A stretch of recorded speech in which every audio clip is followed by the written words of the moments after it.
Halo Sobat PR, ketemu lagi dengan saya Pratiwi Ramarta di Spiritual Journal. Dan episode kali ini kita akan membahas sesuatu yang jauh lebih berhubungan dengan judul kita, Spiritual Journal. Kita akan ngebahas tentang Spiritual Awakening dengan Darkness of the Soul. Masih ditemenin dengan Kak Silvi. Hai. Suka loading ya, suka loading, maaf ya Silvi, emang gitu. Jadi Silvi udah pernah dengar Spiritual Awakening itu apa, Dark Night of the Soul itu apa? Pernah belum? Belum lah. Maksudnya belum. Kamu tuh hidup taunya apa sih Silvi? Kok kayaknya kamu nggak tahu apa-apa banget sih? Oke, Sobat PR, yang pada pengen tahu juga apa sih arti dari Spiritual Awakening, apa sih Dark Night of the Soul, kita tetap ada di Spiritual Journal. Check it out.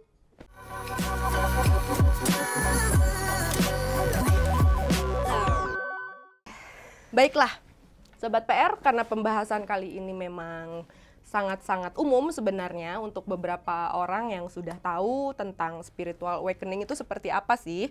Terus Dark Night of the Soul itu apa sih kaitannya? Nah, di sini kita akan memberikan beberapa informasi terkait tentang hal itu. Ditambah lagi nih, co-host cantik kita nih nggak tahu loh. Iya, aku tuh bingung ya, apa sih Dark Night of the Soul? Langsung browsing langsung. Terus. Aku taunya Batman, Kak. Yang itu Batman. Bad cover. Iya, jadi gini. Kalau misalkan di spiritual, bentar, gimana? Kak, bentar dulu. Kalau Spiritual Awakening, aku taunya awakening tuh bangun. Emang apa yang bangun, Kak? Apa yang kamu pikirin yang bangun, ya? Spiritual Awakening jelas ya, itu tentang kebangkitan spiritual seseorang, sadar akan spiritual. Itu. Kalau Dark Night of the Soul itu kaitannya adalah tentang seseorang yang sedang melalui masa-masa kelam di hidupnya. Nah, dua hal ini yang akan membawa seseorang ke perjalanan spiritual mereka. Spiritual journal deh jadinya gitu. Spiritual journal. Kamu udah dapat browsing tadi, lihat banyak definisinya kan? Aku tuh melihat sedikit. Baik, Ibu Silvi, melihat apa? Oh, brownies ya. Browsing. Ya. Katanya ada yang bilang spiritual awakening itu cirinya bisa melelahkan gitu. Ada pokoknya banyak deh. Terus aku jadi bingung sendiri. Jadi yang benar yang mana? Ya, oke. Gitu. Jadi apa, Kak? Apa Coba ya? klarifikasi dong. Klarifikasi dong. Jadi sebenarnya Sobat PR ya, Spiritual Awakening itu tidak ada yang definisi pakemnya seperti ini seperti itu, tapi pada gambaran umumnya adalah tentang perjalanan seorang manusia yang mengalami kesadaran akan spiritual, dan manusia tersebut akhirnya semakin terkoneksi dengan semesta dan Tuhan tanpa dibatasi oleh agama, ras, budaya, tradisi, dan lain-lain. Itu pure menjadi keyakinan sendiri, hal yang personal antara si orang itu dengan semesta dan Tuhan. Gimana dia jadi orang baik, gimana dia bisa membedakan baik dan tidak baik, itu yang namanya Spiritual Awakening. Pasti melelahkan. Nah, salah satu efek dari Spiritual Awakening itu adalah sangat lelah, depresi gitu. Berarti contohnya apa, Kak? Boleh sharing nggak? Contoh itu kalau Spiritual Awakening itu banyak ya. Bahkan sebenarnya aku yakin Sobat PR juga pernah ngalamin, terutama yang sudah usianya dewasa gitu ya. Pernah ngalamin situasi di mana kita tuh punya persepsi sendiri tentang kehidupan. Setelah kita mengalami yang namanya cobaan, kita mengalami sebuah ujian dalam hidup yang berat, musibah dalam hidup yang berat gitu. Setelah itu kita ada pemikiran-pemikiran baru, pola pikir baru gitu ya, yang merubah cara pandang kita dulu. Kita akan lebih terkoneksi sama semesta, kita akan lebih terkoneksi sama Tuhan, tanpa kita pengen ada batas untuk menjadi orang baik. Kita akan berubah jauh lebih baik. Kalau dalam bahasa religi mungkin ya, yang banyak dikenal mungkin kena hidayah. Taubatlah, taubat. Sudah tobat, Ibu Silvi? Oh iya, baik. Langsung ya? Taubat loh. Nggak berani kalau mau udah tobat gitu. Nggak tahu lah, Kak. No comment. Oke. Jadi apa? Mau komen apa lagi sekarang? Bikin emosi ya kadang-kadang ini Bu Silvi. Jadi yang tadi itu apa? Musibah ya, Kak? Ya. Berarti ini ya, masa-masa kelam. Masa-masa kelam itu dark night of the soul. Biasanya dark night of the soul itu pemicu orang mengalami spiritual awakening. Apa Ada itu? macamnya nggak, Kak, masa-masa kelam itu? Masa kelam aja. Aku bingung juga sih dia nanyanya kayak begitu ya. Ada macam-macam dipikir kue apa? Macam-macam. Ya siapa tahu gitu ada ya, diada-adain. Kita ke dark night of the soul-nya dulu ya. Oke. Dark night of the soul itu adalah masa-masa kelam seorang manusia di mana dia harus melewati beberapa musibah dalam hidupnya, ujian dalam hidupnya, dan itu sangat berat. Jadi kalau menurut aku pribadi ya Sylvia, dari perjalanan aku juga spiritual journal sendiri gitu, mengambil kesimpulan bahwa manusia itu punya 4 pilar dalam hidupnya. Apa aja? Yang pertama, yang pertama itu spiritual atau keyakinan diri, ya. Yang kedua itu love. Ketiga. Yang ketiga kesehatan. Oke. Baru yang keempat ekonomi atau finansial. Oh. Money. Iya.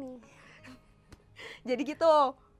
Kalau misalkan manusia salah satunya aja dimasukin sebuah pembelajaran atau ujian disebutnya ya, itu biasanya orang tuh bakal down. Dan kebanyakan dari manusia pada umumnya tidak bisa 4 pilar ini tuh berdiri tegak semuanya. Gak bisa seimbang ya, Kak? Ya, udah dia spiritualnya bagus, udah gitu dia love-nya juga indah gitu.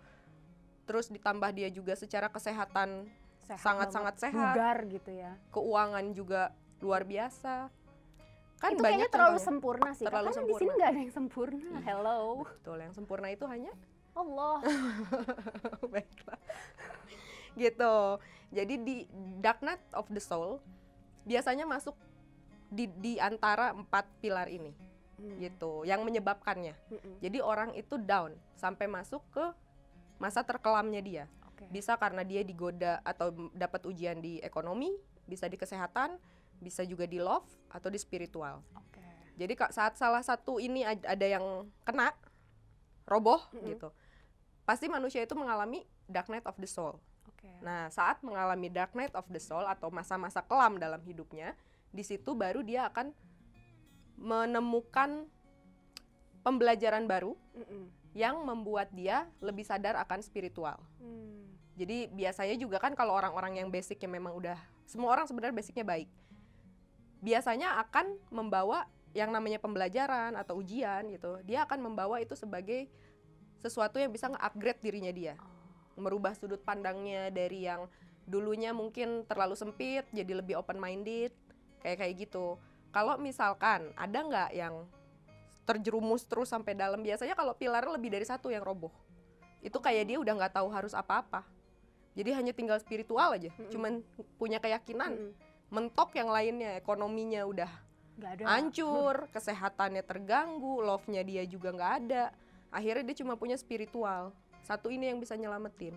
Nah di sini biasanya baru manusia tuh udah kena mentok ke segala cobaan, dia udah nggak tahu lagi harus kayak gimana, biasanya berpasrah, mulai mau terkoneksi dengan Tuhan lebih baik, mau lebih terkoneksi sama semesta lebih baik, lebih yakin lagi kalau ada saat kita sudah merasa power kita sudah maksimal dikeluarkan dalam sebuah ujian gitu, kita akhirnya akan percaya kalau kita sudah keluarin maksimal, ternyata masih belum ada perbaikan, itu tuh nanti ada yang membantu, power dari Tuhan, power dari semesta.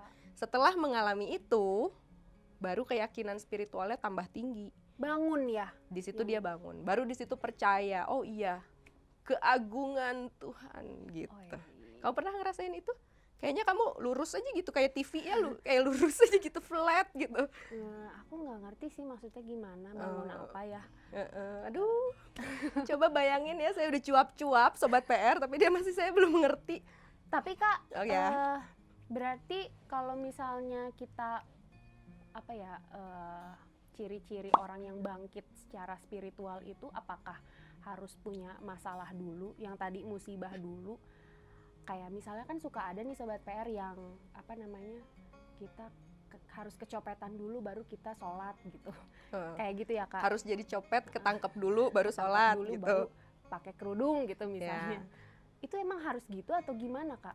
Nggak harus, kan itu perjalanan setiap orang, beda-beda ceritanya, beda-beda juga kita bawa karmic cycle-nya, masuk lagi tuh. Kalau kita bahas di spiritual, Sobat PR, kita juga kenal sama yang namanya karmic cycle atau siklus karma, Hukum karma. hukum karma. Jadi ada karma baik, karma buruk gitu kan. Tergantung dari orang itu membawanya. Dia dari lahir sudah ada catatannya nih, kamu harus bayar segini gitu kan. Jadi beda-beda tiap orang. Ada yang mereka tidak perlu ngalamin kesusahan seperti itu atau ujian yang terlalu besar. Mereka memang sudah spiritualnya udah bagus aja dari awal. Spiritual awakening ini sekarang yang lagi kita bahas ini sebenarnya kita bahas hanya teorinya. Tapi sebenarnya manusia dan Sobat PR di rumah juga pasti pernah ngalamin itu. Pernah ngalamin masa-masa sulit dan akhirnya mampu untuk melewatinya. Setelah itu punya sudut pandang baru. Kita jadi punya attitude lebih bagus, kita punya cara berpikir lebih bagus. Semakin sering, semakin kita menggali tentang spiritual kita, tentang kehidupan, kita berfilosofi tentang kehidupan. Biasanya kita akan berkembang menjadi orang yang nggak pernah ngejudge orang. Karena kita percaya setiap orang tuh punya jalannya. Kadang kalau kita sebagai mata manusia ngelihat perjalanan orang kok gitu ya, kok harus dia jadi seorang copet, kok dia harus jadi seorang koruptor, kok dia harus jadi pelakor, kan kayak gitu, pembinor. Pelakornya kok kesini ya melihatnya? Kamu bukan bibit ya kan? Oh bukan, Dia amit-amit. belum punya ini kok. Oh belum. Iya, makanya banyak-banyak belajar ya biar cepat. Harus awakening dulu berarti. Iya, Harus awakening. bangun. Harus bangun ya Allah. Bangun. Iya, bangun gitu. Jadi kayak gitu. Kalau misalkan ada seseorang yang dia memang udah basicnya menjalani semuanya itu dari awal memang sudah baik. Dia udah bisa ngebedain mana baik, mana tidak. Dia sudah dewasa secara jiwa. Kalau aku nyebutnya kayak gitu.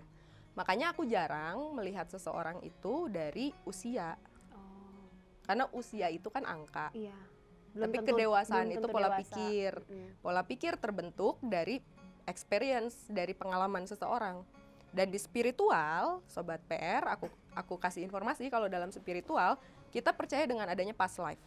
Kehidupan masa lalu kita nggak hidup sekali gitu di sini. Baru sekarang lahir udah.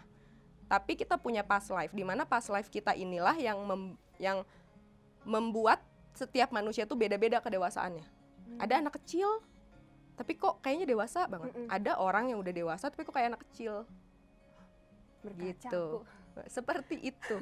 Jadi kebangkitan spiritual seseorang tidak harus memang dengan ujian yang besar baru orang mau berubah. Tapi sebagian besar seperti itu. Jadi dia kena dulu sesuatu yang membuat dia ke drag down ke alam yang begitu gelap gitu. Sampai nggak bisa melihat di mana ada harapan, di mana ada keyakinan. Dan akhirnya dia harus mau tidak mau berjuang dengan dirinya sendiri. Dia akhirnya mengerti, oh iya ternyata hidup tuh gimana kitanya, gimana kita bisa menyatu dengan semesta, gimana kita bisa percaya sama Tuhan. Tapi tidak dibatas-batasi. Oke. Terus Kak, ada nggak sih kaitannya ke mental health seseorang? Ada. Justru orang yang mengalami awakening, spiritual awakening, biasanya mereka depresi. Karena mereka itu kena dulu dark night of the soul-nya, kena dulu ke masa kelam. Banyak dulu cobaan, banyak ujian, pokoknya hidupnya tuh kayaknya apes terus. Kok kayak gini banget sih nasib saya, biasanya menyalahkan nasib ya. Kok nasib saya kayak gini banget sih, di sini saya gagal, di situ saya gagal, di sini berantakan, di sana berantakan. Depresi akhirnya mulai terjadi gangguan-gangguan psikis yang membuat mereka itu harus mengeluarkan spiritual mereka. Nah disitulah kalau lagi nemu nih klien yang kayak gitu, dan banyak. Ada yang mereka baru ngelewatin masa kelam, bangkit spiritualnya, terus mereka nanya, setelah saya sudah tahu seperti ini, saya harus ngapain? Apa yang harus saya lakuin? Karena kan orang itu kan saat selesai sakit misalkan, ada masa pemulihan. Gitu. Ada di masa pemulihan itu, mereka jadi pengen berencana nih, gimana saat saya sudah sehat, apa yang harus saya lakuin? Apa yang jangan, apa yang boleh? Ya, itu yang sering dikonsultasikan. Setelah saya awakening tuh ngapain sih? Karena kan awakening itu baru, kita tuh kayak baru di pintu gerbangnya. Nanti masuk ke situ banyak hal lagi yang harus kita pelajari. Upgrade diri, self love, terkoneksi dengan semesta, terkoneksi sama Tuhan. Itu semuanya yang akan nge-boost kita saat kita menjalani hidup itu jadi orang yang lebih baik. Upgrade diri namanya. Oke, upgrade diri menjadi Kamu lebih pernah baik. dengar kan cerita-cerita orang-orang indigo lah ya, kayak Kak Citra Prima, Iya. Kak Sarah, atau mungkin Kak Risa. Itu juga kan mereka ngalamin itu dari kecil. Mereka punya sahabat, Oh, iya, imajinasi iya, iya. gitu ya. Mereka punya perjalanan dan itu kan nggak mudah perjalanannya. Itu kan pasti ada masa depresi di situ. Ada masa mereka itu tidak percaya sama diri sendiri, bahkan menyalahkan Tuhan. Nah, orang lagi dark night of the soul biasanya benci sama Tuhan. Karena Gitu saking ya? ngerasa nggak adil. Hidup tuh kayak gini banget. Nah, itu dark night of the soul. Kalau kayak gitu, orang akan ketarik menjadi dua, antara dia semakin berpasrah sama Tuhan atau jadi bermusuhan sama Tuhan. Akhirnya udah gue nggak mau percaya sama Tuhan gitu. Terus ada nggak kaitannya sama supranatural, Kak? Tergantung orangnya. Kalau yang tadi aku kasih contoh, Kak Sarah, Kak Risa, yang kayak gitu, yang indigo-indigo, biasanya itu terkait banget sama supranatural. Jadi basic awalnya karena lahir dengan berbeda, punya isu sendiri dalam diri, ditambah lagi seperti divalidasi oleh lingkungan bahwa iya kamu tuh berbeda, tapi ke arah negatif bedanya. Jadinya kan walaupun kita di depan tuh kayak oh iya, tapi itu nggak enak banget. Iya. Gitu ya, untuk kita yang nerimanya. Kok kita bisa beda sih? Iya. Udah gitu belum stresnya. Stres gak ngelihat makhluk-makhluk kayak gitu kan, gak kayak ini ya anak-anak BTS ya, ganteng-ganteng ya. Jadi benar-benar bikin stres gitu kalau ngelihat. Belum gangguan yang lain-lainnya. Kita jadinya menutup diri. Akhirnya stres. Kalau misalkan terpicu dari supranatural juga banyak. Nah, itu juga sama. Kayak kemarin kan kayak udah dibahas waktu sebelumnya, saat terjadi mental health issue itulah orang sedang dark night of the soul, diselamatkan bisa dengan konsultasi, terapi. Akhirnya kita akan terapi dengan spiritual. Dan terapi spiritual tuh kayak gimana sih? Kita hanya akan memberikan pola pikir, sudut pandang yang bisa membuka sudut pandangnya dia yang sedang tertutup gitu. Kalau misalkan sama religi bisa, itulah kayak di ruqyah mungkin, terus juga diarahkan ke norma-norma agama. Jadi lebih baik ke sini, lebih banyak berdoa, sholat atau apa gitu. Itu bisa. Mau diarahkan ke medis ya bisa. Oh, bisa. Bisa. Bawa ke psikiater. Biar saat dia melewati dark night of the soul-nya, dia tidak ke drag down ke hal yang negatif. Jadi itu harus diselamatin. Biar dia ketemu sama awakening-nya. Oke.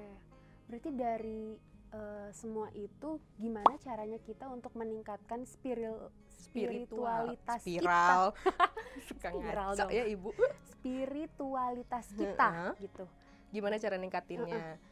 Meningkatkan spiritual itu gini, kalau misalkan saat kita lagi dark night of the soul, lagi dalam masa yang sangat-sangat down, sulit buat kita meningkatkan keyakinan. Kita akan fokus sama masalah, kita akan fokus sama segala sesuatu yang belum terselesaikan sama kita, tentang kehilangan kita, kesedihan, kekecewaan.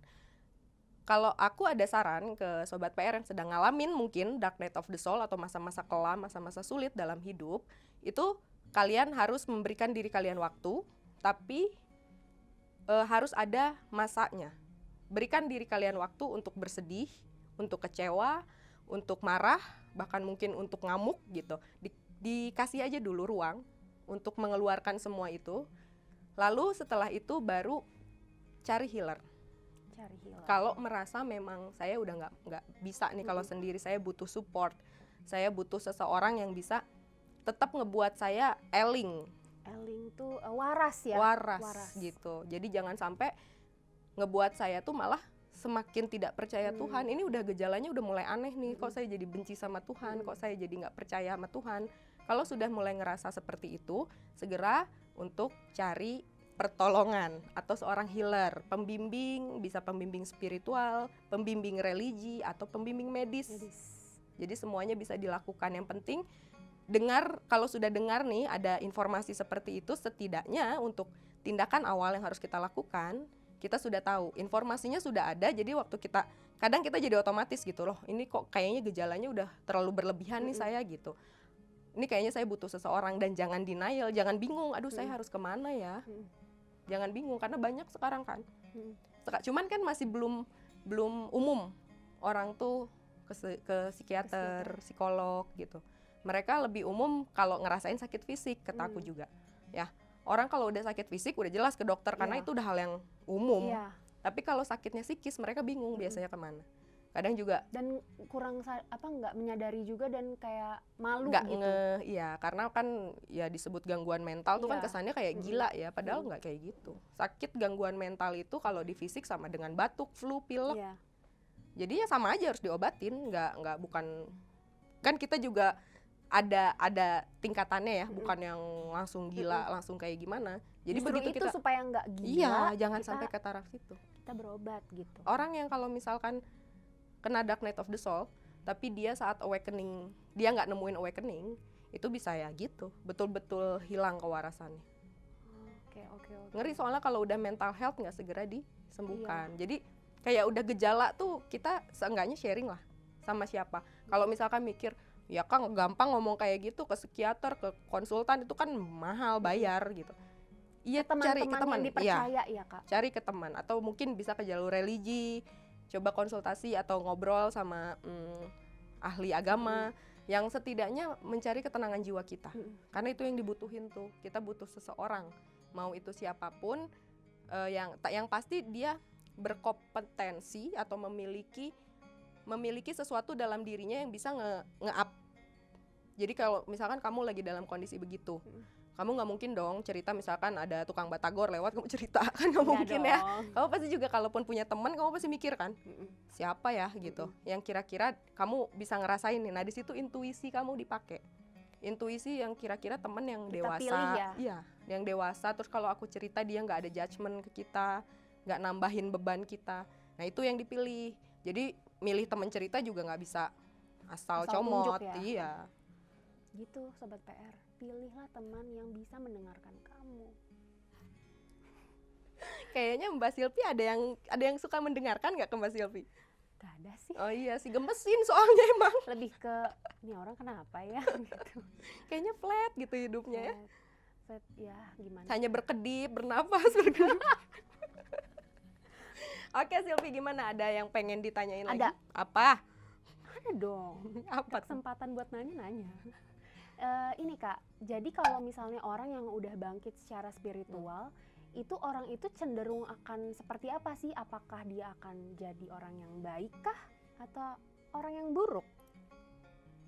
Dia Sobat PR kadang kayak innocent gitu, tapi pertanyaannya bagus sih. Oh iya dong. Pertanyaannya tuh visioner gitu, apa yang visioner. terjadi nextnya gitu ya. Jadi gini Sobat PR, kalau misalkan kita setelah mengalami sebuah ujian, terus kita bisa melewatinya dengan sangat baik, kita akhirnya melakukan sebuah kesadaran spiritual atau spiritual awakening, kita di situ hanya baru mulai di pintu gerbangnya. Setelah itu kita akan disuruh pilih. Ada pilihan lagi. Kamu mau menjadi light worker atau kamu mau menjadi dark worker? Gimana? Light worker, dark worker. Nggak tahu ya. Itu light worker, pekerja terang maksudnya. Tukang lampu gitu. Tukang maksudnya. lampu. Itu gimana tuh? Emosi Sobat PR ya. juga ada yang sepikiran sama aku gak? Bukan lah. Oke. Jadi kayak yang kamu bilang, nanti mereka setelah itu jadi orang baik apa orang yang tidak baik gitu. Nah, menjadi orang baik atau tidak baik itu akan kembali lagi ke pilihan kita. Itu akan disitulah kita akan digoda lagi. Karena aku bilang spiritual awakening itu baru masuk pintu gerbangnya. Nyampe situ kamu buka gerbang, kamu mau ke kanan apa mau ke kiri. Karena itu juga kan tergantung. Orang itu saat mengalami hal buruk, misalkan masalah ekonomi. Ada orang yang merespon ya setelah itu, saya pengen sukses, setelah sukses saya akan membantu orang-orang yang kesulitan ekonomi karena saya tahu gimana susahnya, gimana sedihnya. Tapi ada juga nggak yang nanti kalau saya kaya, kalau saya udah punya uang, saya injek-injek tuh orang. Karena saya juga dulu digituin sama orang-orang kaya. Balas dendam. Nah, ada yang jadi kedendam, ada yang jadi, nah itu jadi macam-macam. Kalau di supranatural, Ada yang menjadi pekerja light, mereka akan menjadi healer-healer yang membantu seseorang yang punya isu di supranatural untuk memperbaiki itu. Tapi kalau misalkan dia yang punya dendam, Jadi dukun. nah Iya. itulah jadi Ya dukun-dukun ampun. yang ke arah darkness ya, ke arah Iya, yang iya, iya. lebih ke gelap ya, suka jadi kesantet gitu ya. Ya kayak gitulah. Ih, takut. Ya gitu. Makanya itu semuanya tetap akan selalu tergantung sama kita. Oke. Mau jadi light atau mau jadi dark. Nah, itu menarik sih Kak untuk dibahas di next episode ya. Apa tuh? Yang mana? Itu Light yang worker dan dark worker. terang. Bukan tukang lampu ya, tolong saya emosi, tolong kru diamankan. Duh, tahan saya tahan gitu. Jadi nanti aku lurusin dulu ya, kalau light worker dan dark worker itu adalah kelanjutan atau salah satu dari perjalanan spiritual journal seseorang. Bagaimana seseorang bisa menjadi seorang light, bertahan menjadi seorang light karena basicnya kita baik semuanya. Bertahan menjadi seorang light atau akhirnya tergoda untuk menjadi seorang dark worker. Menarik? Menarik sekali. Nggak bisa dibahas sekarang? Iya dong, pasti ada episode selanjutnya ya Kak. Iya. Sobat PR mungkin juga penasaran apa itu light worker, dark worker. Bukan tukang lampu ya. Ingat. Bukan tukang lampu tapi ini ke arah spiritual gitu ya Kak. Iya, betul. Wah, ini menarik sekali. Aku jadi tahu istilah spiritual awakening, dark night of the soul. Ternyata aku kira ini sequelnya Batman ya, Dark Knight of the Soul ini. Ya Tuhan. Ternyata Kamu minum bukan. dulu nggak? Oh, iya, Aku boleh. minum dulu deh, biar nggak emosi sama kamu. Mau naruh produknya boleh di sini. Promo. Baiklah, Sobat PR, aku rasa kita sudah cukup memberikan informasi mengenai salah satu dari bagian dari spiritual journal seseorang. Ada spiritual awakening dan dark night of the soul, di mana itu adalah menjadi bagian setiap manusia untuk menemukan ketenangan jiwa, koneksinya kepada Tuhan, koneksinya kepada semesta. Dan di next episode, kita kebetulan tadi langsung nyambung ngebahas tentang light worker seperti apa, dark worker seperti apa. Kita akan bahas di next episode selanjutnya. Terakhir nih buat Sobat PR, Kak Tiwi punya pesan untuk Sobat PR? Siapa tahu ada kata-kata mutiara, quotes mungkin. Nggak ada kalau quotes. Ya. Harusnya disiapin dong, Bu. Oh iya gitu ya. Saya kan nggak nyiapin, jadi ketahuan kan nggak punya quotes. Ya gimana dong? Aku harus gimana? Ya jadinya pokoknya kalau misalkan kalian lagi dalam kondisi kayak gitu, lagi keadaan dark night of the soul, jangan lupa tetap mencari orang yang bisa membantu kalian untuk konsultasi, untuk apapun. Itu dia. Apa? Masuk kan?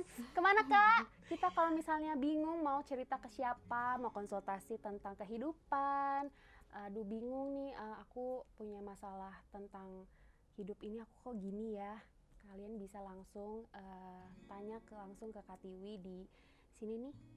Ya Kak Tiwi ya, Kak Tiwi akan siap menjawabnya. Kalau ada yang mau request juga, Kak pengen tahu tentang ini dong. Oh iya benar. Bisa juga ya. Sobat PR kalau misalnya penasaran tentang isu-isu yang lagi happening gitu di sini, mau minta Kak Tiwi untuk bahas, mau minta aku untuk bahas enggak ya? Enggak. Emosi ya, semua Sobat PR langsung emosi. Kak Tiwi yang bahas ya. Itu boleh loh tulis di kolom komentar. Siapa tahu mau request gitu. Bahas ini dong Kak. Ini nih ada isu yang ini nih menarik, apakah akan ke mental health atau supranatural gitu. Itu boleh ya Kak? Ya? Boleh. Kalau misalkan nanti ada request khusus dari Sobat PR semua, kalau misalkan memang bisa kita bahas, kita akan angkat untuk menjadi tema selanjutnya. Dan kita tutup episode kali ini. Mudah-mudahan bermanfaat, bisa menjadi informasi yang menginspirasi kalian semua, para Sobat PR yang sudah setia sama Spiritual Journal. Terima kasih, jangan lupa next episode-nya masih di setiap hari Kamis jam 8 malam, hanya di Pikiran Rakyat YouTube channel. Jangan lupa like, comment, subscribe sosial media Pikiran Rakyat, dan juga aktifin lonceng notifikasi di handphone kamu supaya kamu nggak ketinggalan berita ya Sobat PR. Terima kasih untuk Sobat PR yang sudah nonton kita. Semoga pembahasan kali ini berguna dan menambah informasi untuk kalian semua. Kalau gitu kita pamit Kita ya. pamit, sampai jumpa di episode selanjutnya. Bye-bye.